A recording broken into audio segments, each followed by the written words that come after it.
السلام علیکم ورحمۃ اللہ وبرکاتہ۔ شروع کرتی ہوں اللہ کے پاک نام سے جو بڑا مہربان رحمت کرم کرنے والا ہے۔ روزہ دار کو کمزور کرنے والی چیزیں: دہی اور لسی کا استعمال، بناسپتی گھی کا استعمال، سحری کے لیے نہ اٹھنا یا سحری میں حد سے زیادہ کھانا۔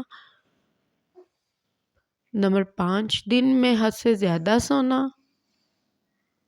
نمبر 6، حمام جانا اور پانی میں زیادہ دیر تک رہنا۔ نمبر 7، زیادہ چائے پینا۔